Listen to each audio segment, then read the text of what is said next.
नमस्कार दोस्तों, स्वागत है आपका मेरे चैनल गोविंद गोपाल में फिर से एक बार। दोस्तों आज हम शुरुआत करेंगे शिक्षा में से जुड़ी हुई एक बहुत अच्छी अपडेट को लेके। एक बड़ी खुशखबरी आई है शिक्षा मित्र परिवार में फिर से। जी हाँ, हमने एक वीडियो बहुत पहले बनाई थी जिसमें हमने बताया था कि एक शिक्षा मित्र परिवार बहुत खुश है क्योंकि वहाँ पर दो सगे भाइयों ने जो है शिक्षा मित्र माँ बाप का नाम रोशन किया था। आवागढ़ जिले की वो बात थी जहाँ दो सगे भाइयों ने, एक में जिसने नीट की परीक्षा पास करके डॉक्टर बनने की राह अपनी निश्चित की थी, तो वहीं दूसरे सगे भाई ने आईआईटी दिल्ली का एग्ज़ाम पास किया था।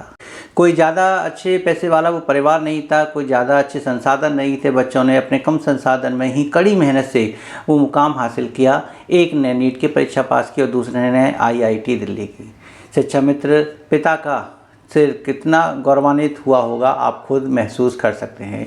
वहीं हम आज आपको बताने जा रहे हैं एक ऐसी और घटना जहां शिक्षा मित्र की ही एक बेटी ने 100% स्कॉलरशिप प्राप्त की है, वो भी अमेरिका की। जी हाँ, अपूर्वा पाठक उस बेटी का नाम है जो एक शिक्षा मित्र की बेटी है। और अपूर्वा पाठक ने ग्रेजुएशन की 100% स्कॉलरशिप अमेरिका से प्राप्त कर लिया। वो अपनी ग्रेजुएशन करने अमेरिका जाएंगी। हम बात कर रहे हैं अपूर्वा पाठक बेटी की जो मनोज पाठक की बेटी हैं, और उन्होंने हाई स्कूल में 97% प्राप्त किए और इंटर में जो है 98.6% नंबर प्राप्त किए। और इतने नंबर लाने के बाद उन्होंने अपना कीर्तिमान तो रचाई। साथ ही साथ जब उनको स्कॉलरशिप का फॉर्म भरवा दिया गया तो उसमें वो 100% स्कॉलरशिप में सिलेक्ट हो गई। अब वो अपनी पढ़ाई यहाँ नहीं बल्कि विदेश में पूरा करेंगी। तो शिक्षा मित्र परिवार कहीं ना कहीं ये समझ रहा है कि शिक्षा का महत्व क्या है। भले ही उनके पिता की आधी से ज़्यादा ज़िंदगी सिर्फ इसी में निकल गई कि क्या वो कभी शिक्षक बन पाएंगे या नहीं बन पाएंगे। संविदा कर्मी के तौर पर मात्र 18,000 रुपये महीने जो अब मिलने शुरू हुए हैं, पहले तो 10 मिलते थे और उससे पहले तो और भी कम मिलते थे। उन्होंने अपना जीवन ऐसे ही काट दिया, लेकिन अपने बच्चों की परवरिश में कोई भी समझौता नहीं किया। और आज इन्हीं दोनों परिवार के शिक्षा मित्र के जो संतानें हैं, जो दोनों बेटे हैं, ये बेटियां हैं, आज उनको गौरवान्वित जरूर महसूस करा रही होंगी। साथ ही साथ सभी शिक्षा मित्रों को भी कि शायद जो योग्यता है वो इन सब चीज़ों की मोहताज नहीं है कि संसाधन अच्छे हों, पैसे ज़्यादा हों। अगर ईमानदारी से हम अपना काम कर रहे हैं तो निश्चित तौर पर हमारे बच्चे भी उसी क्षेत्र में आगे ज़रूर निकलते हैं। तो ये अच्छी खबर है। हमें उम्मीद है आपको अच्छी लगी। नीचे कमेंट करके उन्हें बधाई देना मत भूलिएगा। और अब बात करें हम शिक्षा मित्र के टेट पास केस को लेके। शिक्षा मित्रों का जो टेट पास केस चल रहा है उसमें दो बताए थे हमने। एक तो चल रहा है सभी टेट पास शिक्षा मित्रों के लिए, जिसकी लड़ाई हाई कोर्ट में भी लड़ी जा रही है।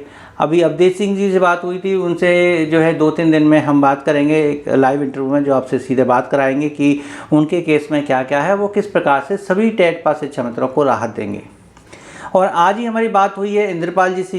इंद्रपाल सिंह जी जो झांसी के हैं, उन्होंने केस डाल रखा था सुप्रीम कोर्ट में, और सुप्रीम कोर्ट से ही सरकार को नोटिस जारी हुआ था कि आपने टेट पास शिक्षा मित्रों का समायोजन कैसे रद्द किया। आप इस पर जो है जवाब दीजिए। यानी सरकार से जवाब का अभी इंतज़ार है फ़िलहाल इस केस में, जो लगभग अगली डेट में होगा। और अगली डेट 27 या 28 अगस्त है। आज जो बात हुई है उसके अनुसार शायद 28 अगस्त उसकी डेट है। तो जब उस डेट पर सुनवाई पर सरकार का काउंटर दाखिल होगा तब पता चलेगा कि आखिर सरकार अपना जवाब क्या दाखिल कर रही है और इसमें कितनी उम्मीदें हैं कि शिक्षा मित्रों को क्या राहत मिल जाएगी।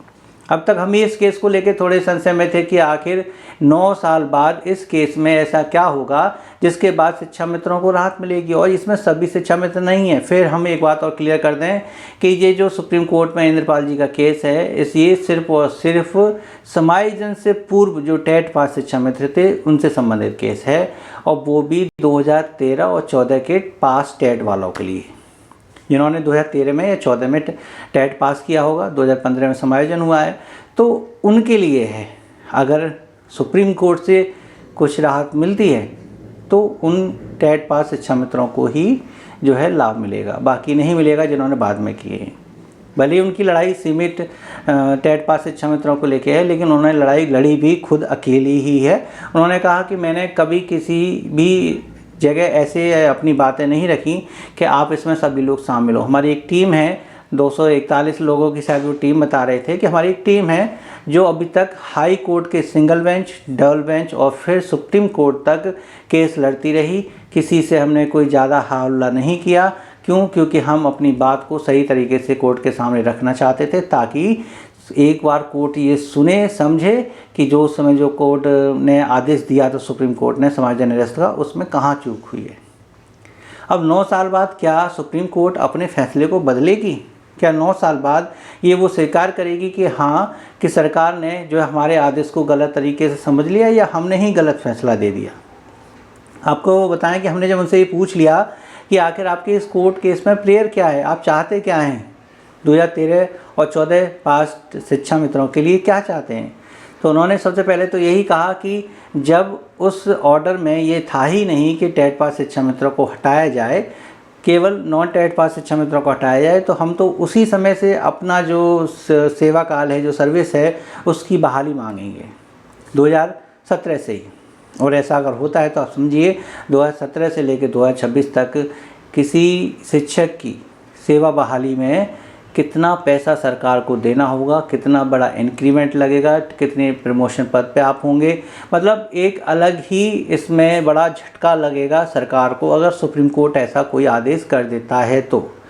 और उनकी बात करें इंद्रपाल जी की, तो उनकी पूरी उम्मीद है, उनका पूरा विश्वास है कि हम ये केस बिल्कुल जीतेंगे, क्योंकि वो एक पहले पायदान से इस पर लगातार काम करते आ रहे हैं। उनकी टीम और अच्छे अच्छे वकील जो उन्होंने हायर किए, उससे उन्होंने जो वार्ता की, उन्होंने एक एक पॉइंट को लेके बात करी है। सुप्रीम कोर्ट का जो मेन ऑर्डर था उसमें क्या वजह थी कि सुप्रीम कोर्ट ने जो है समायोजन निरस्त किया, उन सभी बिंदुओं को हाई कोर्ट की फर्स्ट बेंच फिर डबल बेंच तक डिस्कशन करने के बाद, और सरकार को काउंटर भी जमा करना पड़ा अपना।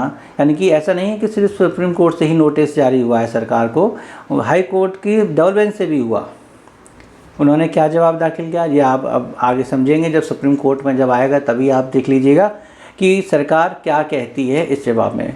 अब बात आएगा कि जब सरकार अपना जवाब लेके आएगी सुप्रीम कोर्ट में, तो सुप्रीम कोर्ट के जज साहब अब इस मैटर को किस नज़रिए से देखेंगे, या फिर कह सकते हैं कि इंद्रपाल जी के जो एडवोकेट हैं वो इस पॉइंट ऑफ व्यू को किस तरीके से सामने रखेंगे।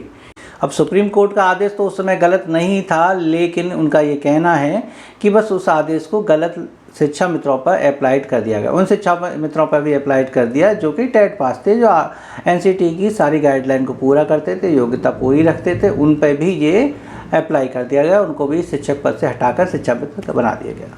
और भी कई तरह के उन्होंने हमें समझाया, उनसे हमारी बात हुई, कॉल रिकॉर्डिंग भी हुई।